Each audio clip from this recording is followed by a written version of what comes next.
Бұл ұлы тұлғаның 350 жылдық мерейтойына арналған кезекті отырыс.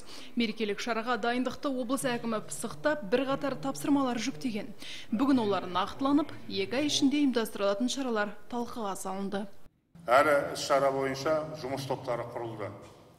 Бүгін айтылған тапсырмалардың іске асыру туралы, іс-шараларға дайындық барысы туралы талқылап, шешілмей жатқан мәселелерді болса шешу жолдарын қарастырып, әдейі жиналып отырмыз.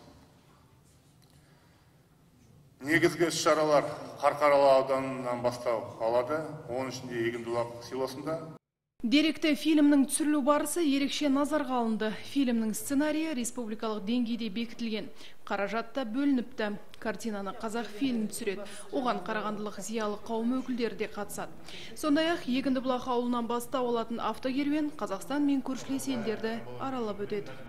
Бастау әрине Егіндібұлақтан басталады. Сол жерде бабаға тағзым, ескерткіштің жанында үлкен жиналыс болады.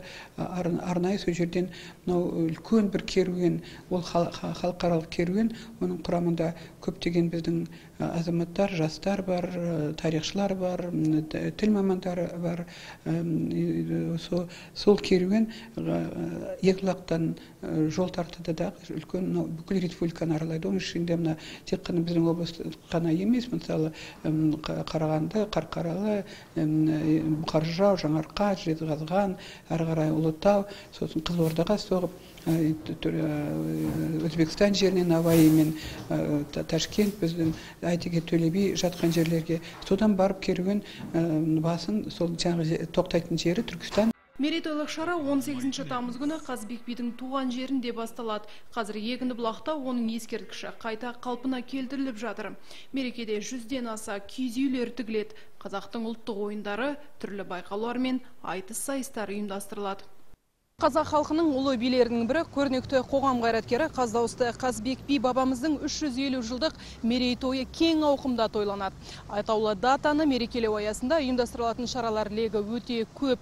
Оның ішінде деректі фильм мен автокеруенді ерекше атап өту керек. Сондай-ақ ұлы тұлғаға арналып, арнайы ескерткіш мүсіншелер де шығарылады. Ескерткіш сый кәделердің арасында Қазыбек бидің бейнесі де кескінделген. Ұйымдастырушылардың әзірлеген осынау тосын сыйлары мұнымен шектелмейді.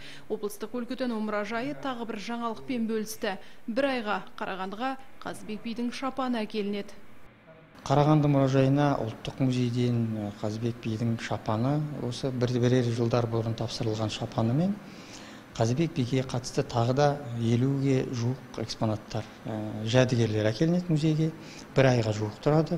Бір сөзбен айтқанда, ұлы бабамыздың мерейтойын абыроймен өткізу үшін дайындық қарқынды. Жұмыстар қыркүйек айына дейін жоспарланған. Сонымен қатар фотоальбом және тарихи 2 томдық туынды жарыққа шығады. Оған барлық аймақ бойынша материалдар жинастырылуда. Бабаның тойын ұйымдастырушылар мән-мазмұнын астастырып, сән салтанатын жарастырып тойламақ ниетте. Райхан Сайранбек, Сайран Ақамбаев, Аман Хамид, Қазақстан, Қарағанды.